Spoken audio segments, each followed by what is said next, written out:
Hey everyone, it's Kong again with another challenge clear video, this time for challenge number 3 from the Trails of Cold Steel event.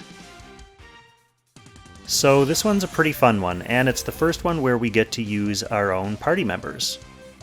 So the basic setup for this, you can see I'm using basically a straight Empire team here. The basic setup for this is you have this giant mecha guy in the middle, and you basically just have to kill him. He has a slate of 3 skills that he'll use in succession. The first one activates 3 of these cannons along the side of the soccer field. And when the cannons are active, they'll fire all the way across the map and give you a debuff that makes you take way more damage. So then when the main boss mech guy attacks you with one of his moves or his AoEs, it's pretty much going to kill you. So the main gimmick that you have to look out for is basically the crossfire, cross-referencing where these cannons can hit you, and then staying out of that range. The boss has a little secret extra talent that if you're too far away from him, there has to be a certain amount of your party members near enough to him. It's within 4 spaces, so it's very generous. And yeah, so his second move is a big AoE meteor type spell that gives you some fixed damage. It's really not too bad unless you have one of the cannon debuffs. So you can try to spread your team out a bit if you want, but it's not really the end of the world. So you see he's activating his cannons here now. So we'll go the 2 on the top, and then the top left. So let's just see where I'm allowed to go. I have to be to the left of where Liana's currently standing. And this one can fire across the map, so I basically have to be underneath the boss.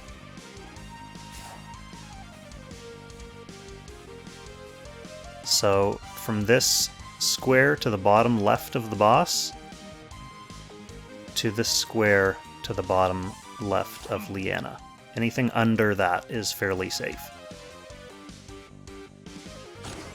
So, you can bring your own team, but even if your team isn't really optimal or endgame, you should be able to do this because it's more about positioning than pure DPS. So if you bring a fairly good DPS team... Oh yeah, another thing I should mention is that the map automatically gives everyone on your team a buff that lets them move a number of spaces, I think it's 2 spaces, after combat. So everyone on your team, whether they have a naturally post-combat move again or not, they do get the opportunity to reposition. It's kind of the only fair way to let you do damage to this guy. So that just gives you even more flexibility with who you can bring.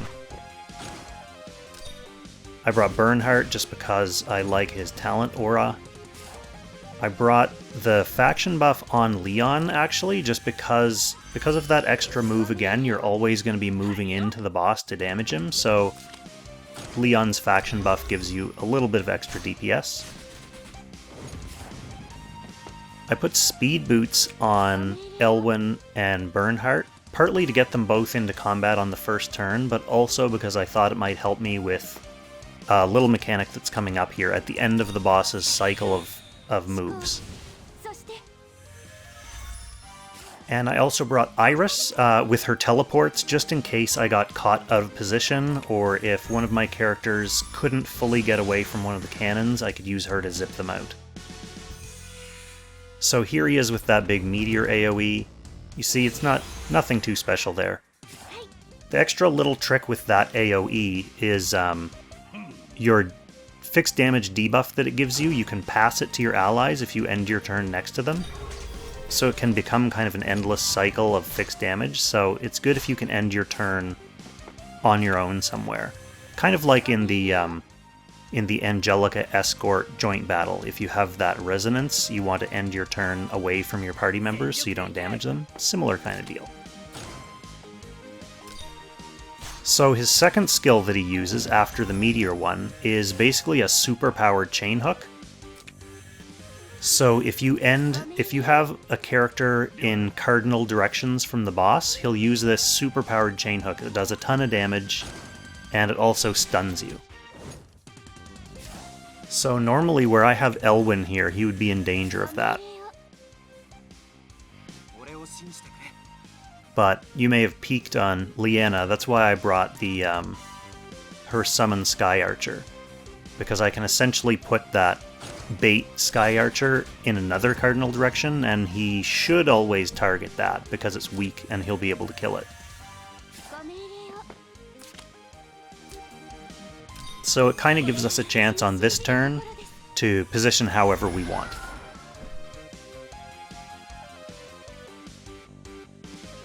Now, her Sky Archer won't be back in time for his next chain hook turn, so I'll either have to think about teleporting or just making sure that I'm not in cardinal directions on that turn. So yeah, this is what one of those cannon blasts look like on this poor angel. And she's scooped. So at the end of the boss's cycle, we get these two golems, one on the top and one on the bottom of the map.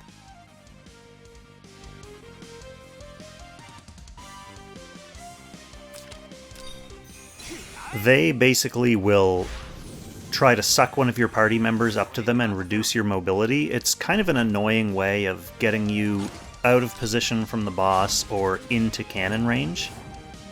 So I like to have someone really mobile like Ares who can one-shot one. I didn't get quite all the way out of that cannon's range, so that might be a problem. Either way, I like to try to get rid of these golems when they spawn, so I don't have to think about them. And you're not in a huge rush to DPS the boss down, so losing a couple people, a couple turns worth of DPSing on these things isn't the end of the world. Okay, and Elwyn can't finish this.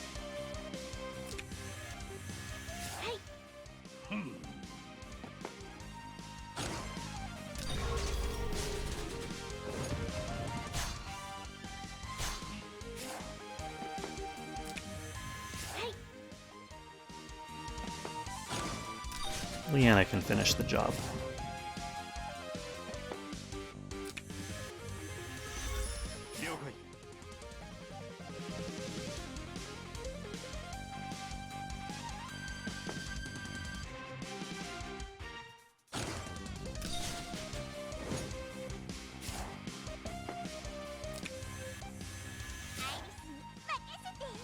Now, on this final turn, you don't actually really have to worry about getting hit by the cannon crossfire, because the boss's next move is going to be to recharge the cannons anyway, so he's not going to be doing damage to us on this turn. He's going to charge up new cannons. Okay, that's actually really good cannon luck. The one on the bottom right, I really don't have to worry about at all. So now that we're on the second round of turns, I'm actually just going to speed this video up to make it go a little bit faster. You don't really need to pay attention to all the intricate details of each of my movements now that you have the general flow of the battle down. So you have avoiding the cannon fire. His first turn is that meteor spell, next turn is going to be a chain hook, and then he cycles back to golems and then recharging the cannons again. So yeah, I was saying you don't have to really worry too much about getting into or out of range of those cannons on that last cycle switch turn, since he's not going to be doing a big AoE on you, so you're not going to be taking damage then anyway. It's kind of a free-for-all.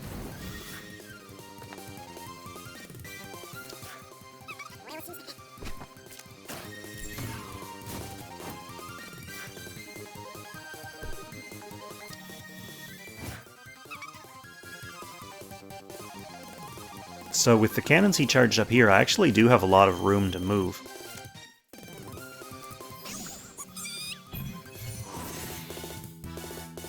It lets me spread out fairly nicely to avoid getting hit on too many people by that meteor attack.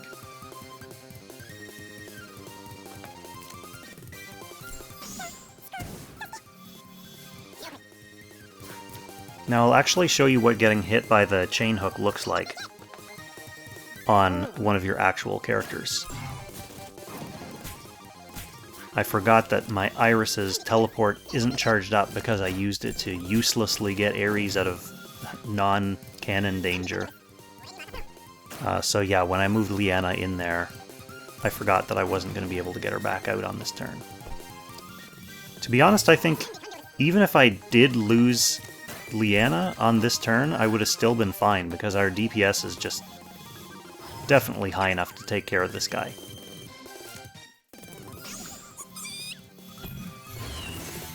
So Leanna's going to get hooked here.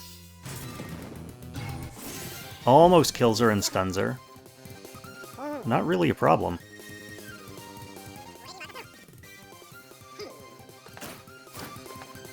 I didn't really want to move Bernhard up there first, because I want to keep him in talent range while I do some other DPS with my other characters. So we'll use Ares to finish one of them.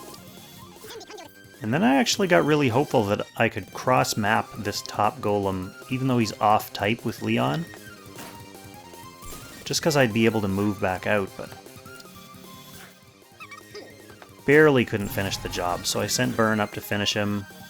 Bern's going to be in cannon range, but again, at this phase of the battle, it doesn't really matter too much, because you're going to see, so Bern gets smoked with a cannon here, and then the mech boss is just recharging the cannons anyway, so I didn't have to worry about it too much.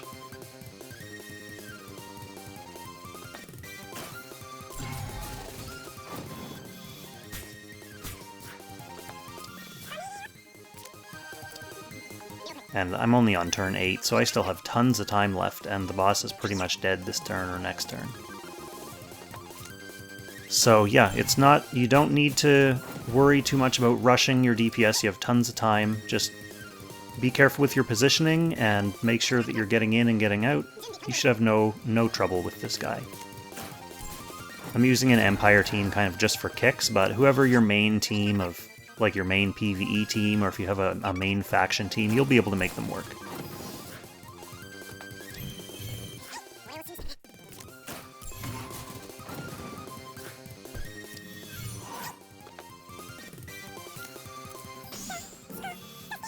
I'm just disrespecting this guy now.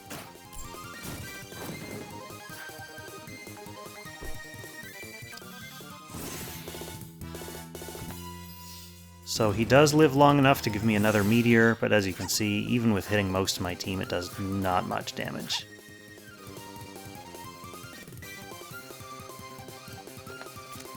Bernhardt's cannon debuff had already worn off at that point. I'm not really going to need this Sky Archer because this guy's so close to dead.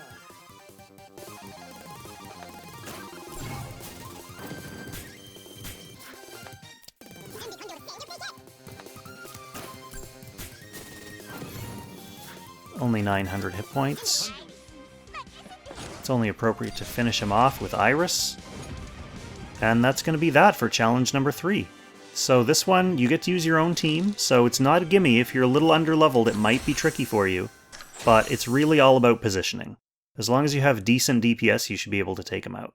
So yeah, that's going to be that. Hopefully this video was helpful, and thanks again for watching. I'll catch you in the next challenge. Happy Langrissing, everyone.